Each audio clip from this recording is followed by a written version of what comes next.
Malcolm X. I think a lot of people are confused by the new Arabic name, El-Hajj Malik El-Shabazz. I've always had the name on my passport, Malik El-Shabazz, I only used it in the Muslim world.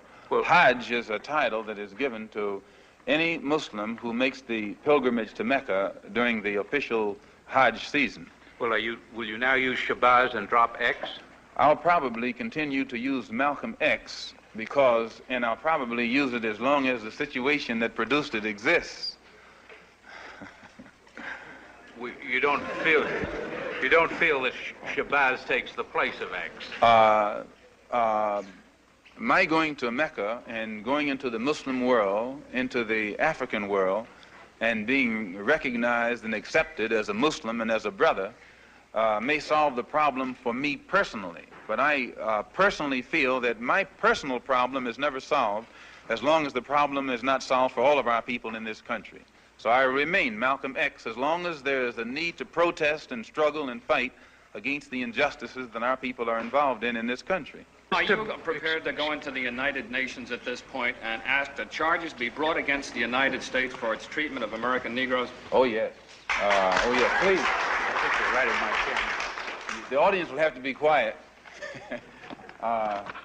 Yes, as I pointed out when I was during my traveling, that African nations and Asian nations and Latin American nations look very hypocritical when they stand up in the United Nations condemning the racist practices of South Africa and that which is practiced by Portugal and Angola, and saying nothing in the UN about the racist practices that are manifest every day against Negroes in this society.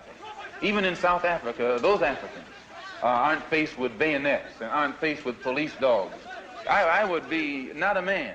If I was in a position to bring it in front of the United Nations and didn't do so, I wouldn't be a man. Malcolm, do you intend to lead the charge in the United Nations? Well, I find that to say you're going to lead something creates a lot of hostility, division, jealousy, and envy. I hope to work with any group of leaders or any group of organizations to do whatever is necessary to see that this problem is brought before the United Nations. Have you had any commitments from any nations in Africa to support you in such a move? I would rather not say at this time, but one thing I found in my travels, all of them look upon us as their long-lost brother. You realize the implication is that you have had such commitments when you say... This is your interpretation of what I said.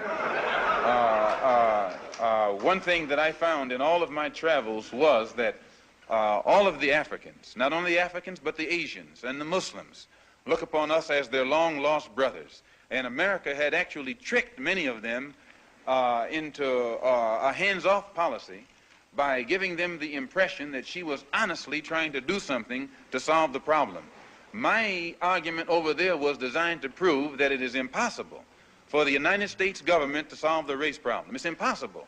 Malcolm, on your trip abroad, you said you sensed a feeling of great brotherhood and that conceivably you would be working toward integration in this country now. At least this is what you're reported to have said. Have you any comment on it? I don't think that I ever mentioned anything about working toward integration. They haven't even got integration right here in New York City. You have worse integration problems in the North than they have in the South.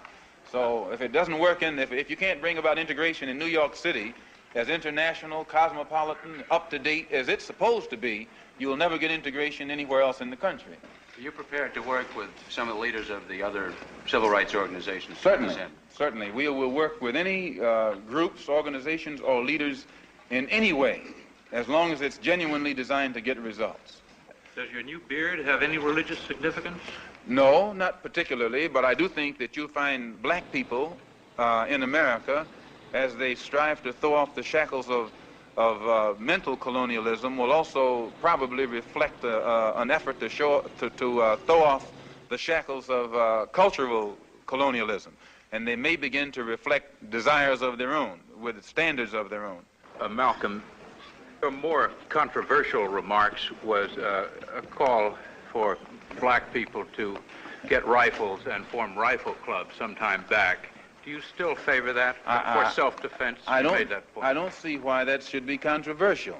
I think that if white people found themselves the victim of the same kind of brutality that black people in this country face, and they saw that the government was either unwilling or unable to protect them, that the intelligence on the part of the whites would make them get some rifles and shotguns and protect themselves. Now, Negroes are developing some kind of intellectual maturity too, and they can see that having waited upon the government to protect them has been a wait that has been in vain. So any of them who live in areas where the government is not able to do its job, then we do have to get together and do a job of protecting ourselves. No Negro leaders have fought